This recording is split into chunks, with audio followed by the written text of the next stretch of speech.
నమస్తే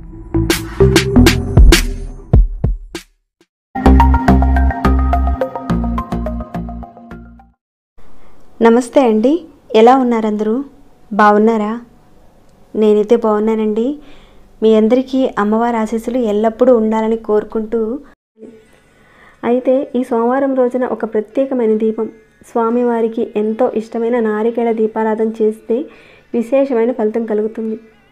మరి ఏ రకంగా చేయాలి, ఏ సమయంలో చేయాలి, చేయడం వల్ల కలిగే ఫలితాలు ఏంటి? ఇంకా స్వామివారికి బిల్వ పత్రాన్ని మనం పెట్టేటప్పుడు చాలామంది ఒక చిన్న తప్పు చేస్తూ ఉంటారు. దాని గురించి కూడా క్లియర్గా చెప్తాను వీడియోలో.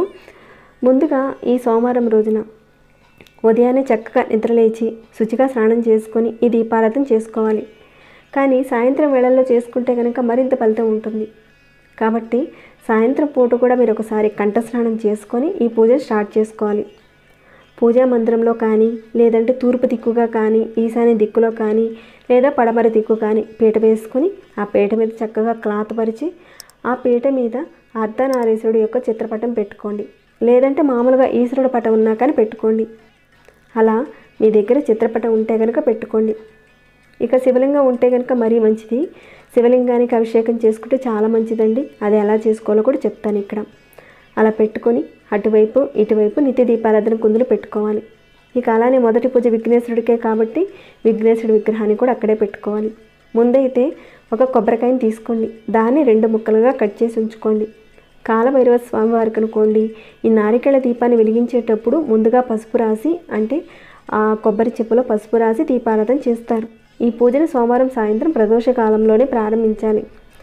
ఈ విధంగా అంతా సిద్ధం చేసుకున్న తర్వాత ఒక ప్లేట్ తీసుకొని ఆ ప్లేట్ నిండుగా బియ్యం వేసుకొని కాస్త పసుపు కుంకుమ దాని మీద పెట్టుకొని 2 ఒత్తులను కలుపుకొని ఒక 3 ఒత్తులు వేసుకోవాలి. ఇక్కడ దీపారాధనకని చాలామంది అనుకోండి ఈ నారికేళ దీపాన్ని వెలిగించేటప్పుడు నార్మల్ కాటన్ 3 ఒత్తులు వేసి దీపారాధన చేస్తారు.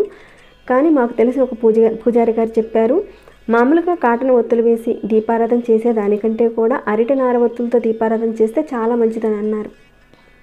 ఈ అరటినార ఒత్తులతో దీపారాధన చేయడం వల్ల కలిగే ఫలితాలు ఏంటని అడిగితే చెప్పడం కూడా జరిగింది. మన వాళ్ళు బయటకు వెళ్ళారు, ఏదైనా ఒక ఊరికి వెళ్ళారు, ఇంకెక్కడికైనా వెళ్ళారు, ప్రతిరోజు వెళ్తూనే ఉంటారు కదా, బయటకు వెళ్తూ ఉంటారు. అలా వెళ్ళిన వాళ్ళు క్షేమంగా ఇంటికి రావాలి. ఎలాంటి ప్రాబ్లమ్స్ రాకూడదు వారికి. క్షేమంగా మన ఇంటికి రావాలనుకుంటే ఇలా అరటినార ఒత్తులతో దీపారాధన చేస్తే చాలా మంచిదని చెప్తారు. కానీ ఏదైనా సరే ఈ నారికేళ దీపారాధన చేస్తే చాలా మంచిదండి. దానికని అరటినార ఒత్తులతో దీపారాధన చేసుకోవడానికని ఒక 3 ఒత్తులు వేసుకొని సోమవారాల్లో తప్పకుండా దీపారాధన చేసుకోండి. ఇక కొబ్బరి చెప్పులో దీపం వెలిగించడం వల్ల ఆర్థిక సమస్యలున్నా, ఇంట్లో మనశ్శాంతి లేకపోవడం, భార్యాభర్తల మధ్య గొడవలు, చికాకులు ఇలాంటివి ఏవైతే ఉన్నాయో అవి తొలగిపోతాయి. అయితే ఇక్కడ ఒక విషయం నేను చెప్పాలనుకుంటున్నానండి.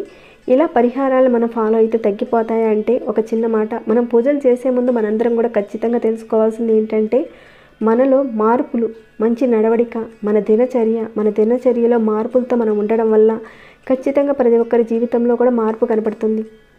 ప్రతి ఒక్కరూ నమ్మకంతో చేసుకోవాలి. నమ్మకం లేకుండా మనం ఏ పని చేసినా కానీ అది మనకు ఫలించదు. ఇదైతే అందరూ గుర్తుపెట్టుకోవాలి. మీరే కాదు, నేనైనా సరే, ఎవరైనా సరే నమ్మకం విశ్వాసంతో ఏ పని చేసినా అది మనకి రిజల్ట్ వస్తుంది. ఓకేనండి. ఇక ఈ కొబ్బరికాయని మీరు అప్పటికప్పుడే ఫ్రెష్గా తెచ్చుకొని కొబ్బరికాయని కొట్టాలి. ముందు రోజు కొట్టిన కొబ్బరికాయతో మాత్రం ఇక్కడ దీపారాధన చేయకూడదు. కొబ్బరికాయ ఎప్పుడు కూడా మంచిగా ఉండేటట్లుగా తీసుకొచ్చుకోండి. అంటే కొట్టే విధానం కూడా తెలుసుకొని కొబ్బరికాయని కొట్టండి. పగిలి 2 ముక్కలు ఈక్వల్గా అయ్యేటట్టుగా చూసుకోండి. కొబ్బరికాయ కొట్టి అప్పుడు అందులో నూనె పోసి దీపారాధన చేయాలి. ఈ నారికేళ దీపానికని కొబ్బరి చిప్పలో నువ్వుల నూనె వేసుకొని చేసుకోవచ్చు. ఇలా నువ్వుల నూనె వేసుకొని దీపారాధన చేసుకోవడం వల్ల మనకి నవగ్రహ దోషాలు ఏవైతే ఉన్నాయో అవి తొలగిపోతాయి. లేదంటే కొబ్బరి నూనె వేసి కూడా దీపారాధన చేసుకోవచ్చు. తర్వాత ఎక్కడైతే నిత్య దీపారాధన కుందులు పెట్టామో వాటిని దీపారాధన చేసుకొని ఆ దీపాన్ని మనం లక్ష్మీదేవిగా కొలుస్తాం కాబట్టి దీపాన్ని చక్కగా పూలతో అలంకరించుకోవాలి. ఈ దీపారాధన స్వామివారి ఫోటో ఎదురుగా పెట్టాలి. ఇక దీపారాధన చేసుకున్న తర్వాత తప్పకుండా శివలింగానికి కూడా పూజ చేసుకోవాలి. మీ దగ్గర ఉంటే కనుక శివలింగానికి చక్కగా పూజ చేసుకోండి. చాలా మంచి అద్భుతమైన ఫలితాలు కలుగుతాయి. ఇక్కడ సింపుల్గా చూపిస్తాను మీకు. ముందైతే స్వామివారికి అంటే ఆ శివయ్యకి సంప్రోక్షణ చేసి అక్షంతలు వేసి ఆవాహయామి అని చెప్పుకోండి, రమ్మని చెప్పండి. తర్వాత పూలు పెట్టండి. తెల్లటి పూలనే వాడడానికి చూడండి శివ పూజలో. తర్వాత చక్కగా నీళ్ళతో అభిషేకం చేసి ఆయనకి తర్వాత గంధంతో చక్కగా అభిషేకం చేయండి.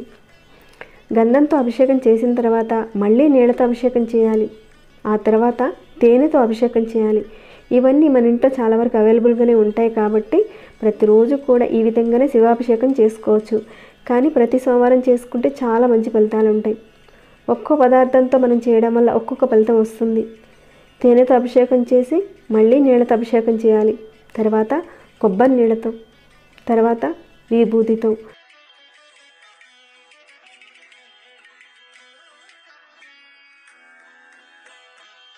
ఒక పదార్థంతో చేయడం, మళ్ళీ నీళ్ళతో చేయడం, ఒక పదార్థం నీళ్లు ఇలా వేసుకుంటూ వెళ్ళాలి. తర్వాత గంగాజలంతో కూడా స్వామివారిని అభిషేకించండి. స్వామివారికి అభిషేకం చేసేటప్పుడు పంచాక్షరి మంత్రాన్ని చదువుకుంటూ చేయండి.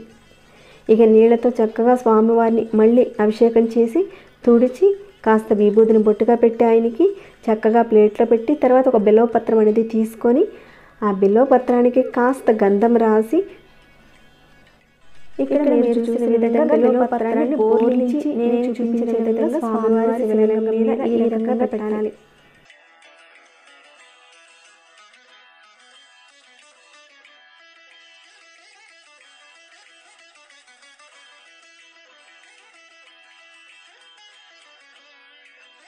తర్వాత పూలు పెట్టి అలానే యజ్ఞోపవీతం కూడా సమర్పించండి. తప్పకుండా ఈ రకంగా పూజ చేసుకోండి. ఒకవేళ శివలింగం లేని వాళ్ళు చిత్రపటం పెట్టుకొని ఇక్కడ మీకు చూపిస్తున్న విధంగా బిల్వపత్రాన్ని పెట్టాలి. ఎలా పడితే అలా బిల్వపత్రాన్ని పెట్టకూడదండి. స్వామివారి దగ్గర ఇక్కడ చూపిస్తున్న విధంగానే పెట్టాలి. అలా పెడితేనే స్వామివారికి సమర్పించినట్టు లెక్క వస్తుందని చెప్తారు. ఇలా స్వామివారి అష్టోత్తరం చదువుకుంటూ ఒక్కొక్క బిల్వపత్రం పెట్టుకుంటూ చదవండి. ఇక నైవేద్యంగా స్వామివారికి అరటి పండ్లు పెట్టచ్చు. లేదంటే నారికేళ దీపాన్ని మనం పగలగొట్టిన ఆ కొబ్బరి చిప్పలో నుంచి ఒక కొబ్బరి చిప్ప ఉంది కదండి, దాన్ని చక్కగా చిన్న చిన్న ముక్కలుగా చేసి స్వామివారికి నివేదన చేయండి. మరొక చిప్పలో మనం దీపారాధన చేసాం కాబట్టి ఆ రకంగా చేయండి. బిజినెస్ ప్లేస్లో కానీ ఆఫీసులో కానీ కుదిరితే కనుక వారం వారం మన ఇంట్లో కానీ ఇలా కొబ్బరికాయ దీపారాధన చేసుకుంటే మంచిదండి. ఇలా దీపారాధన చేస్తే చాలా మంచిదండి. మీరు ఇన్ని సోమవారాలు అని అనుకొని ఇలా దీపారాధన చేయండి. మీకు ఓపిక ఉంటే కనుక ప్రతి సోమవారం ఇదే రకంగా దీపారాధన చేస్తూ ఉండొచ్చు. అయితే మనం సోమవారం నాడు ఈ కొబ్బరికాయ దీపాన్ని వెలిగించేటప్పుడు నీలం రంగులో ఉన్న శంకు పూలు అంటే శంకు ఆకారంలో ఉంటాయి కదండి, మీకు దొరికితే కనుక 108 దొరికితే కనుక చాలా మంచిది. కుదిరితే వాటితో అష్టోత్తరం చేసుకోండి, శివస్తోత్రం చేసుకోండి. మామూలుగా దేవుడు ఎప్పుడు ఇలానే చేయాలి, ఇవే ఖచ్చితంగా పెట్టాలని చెప్పనండి. మనం ఫాలో అవ్వాల్సిందంతే. ఏదైనా మన శక్తి కొలది చేసుకోవాలి. ఆర్థిక సమస్యలు ఎవరికైతే ఉంటాయో ఇలా మనం దీపారాధన చేసినట్లయితే మన సమస్యలు అనేటివి తగ్గుతాయి. నమ్మకంతో చేయండి, ఖచ్చితంగా మీకు ఫలితాలు అనేటివి లభిస్తాయి. ప్రతి సోమవారం రోజున ఇలా దీపారాధన చేసిన తర్వాత లింగాష్టకం, బిల్వాష్టకం, స్తోత్రం ఏమీ రాకపోతే ఆయనకు సంబంధించిన పంచాక్షరి మంత్రాన్ని ఒక 108 సార్లు అనుకున్నా సరిపోతుంది. ఆ పంచాక్షరి మంత్రాన్ని నేను స్క్రీన్పై ఇస్తానండి, అలానే డిస్క్రిప్షన్ బాక్స్లో కూడా ప్రొవైడ్ చేస్తాను, చూడండి. ఈ దీపం వెలిగించి అర్ధనారీశ్వర స్తోత్రం కూడా చదువుకోండి. అలానే ఈ ఆఫీసులో ముఖ్యమైన పనులు, ముఖ్యమైన రోజులు, శంకుస్థాపనలు చేసినప్పుడు, ఇళ్లకు సంబంధించిన గృహప్రవేశాలు చేసినప్పుడు శంకుస్థాపన కూడా చేస్తారు కదండి, అప్పుడైనా సరే మనం వెలిగించుకోవచ్చు. ఏదైనా ఒక ముఖ్యమైన పని అవ్వాలి అనుకున్నప్పుడు ఈ దీపారాధన అనేది చేసుకోవచ్చండి. ముఖ్యంగా గురుబలం, శనీశ్వరుడు భగవానుడు, బుధ భగవానుడి యొక్క బలం, బుద్ధి బాగుండడానికి మనం చక్కగా మంచిగా ఉండాలంటే జీవితంలో మన జాతకరీత్యా మనకు బుద్ధి బాగుంటే చేస్తున్న పనులన్నీ కూడా సక్రమంగా జరుగుతాయి. ఇంకాను మనశ్శాంతి కోసం, పిల్లల అభివృద్ధి కోసం, పిల్లల ఆరోగ్యం కోసం, సంతానం కోసం, సమస్యలు ఇలాంటివి తొలగిపోవడానికి దీపారాధన చేసుకోవచ్చండి.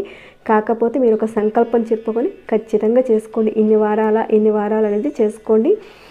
ఇంకాను మంచి పాజిటివ్ ఎనర్జీ వస్తుంది. పాజిటివ్ ఎనర్జీ ఉంటే ఇంట్లో అందరూ మనశ్శాంతిగా ఉంటారు. దీపం కొండెక్కిన తర్వాత ఎవరూ తొక్కని ఒక ప్రదేశంలో వదిలేయండి, లేదంటే నీళ్ళల్లో వేసేయండి ఆ కొబ్బరి చిప్పని. ఈ రకంగా కొబ్బరికాయ దీపారాధన చేసుకోండి. మంచి ఫలితాలు మీకు కలగాలని నేను కోరుకుంటున్నాను. ఈ వీడియోని ఇంతటితో ముగిస్తున్నాను. ఇంకేమైనా డౌట్స్ ఉంటే అడగండి, రిప్లై ఇస్తాను. మీ మనసుకు ఎలా అనిపించింది అనేది ఒక కామెంట్ రూపంలో తెలియచేయండి. సబ్స్క్రైబ్ కానివారు సబ్స్క్రైబ్ చేయండి, లైక్ చేయని వారు ఒక చిన్న లైక్ చేయండి. ప్రతిరోజు మన ఛానల్లో ఉన్న వీడియోస్ని చూస్తూ ఉండండి. మరొక భక్తి వీడియోలో మళ్ళీ మిమ్మల్ని కలుసుకుంటాను. అంతవరకు సెలవు.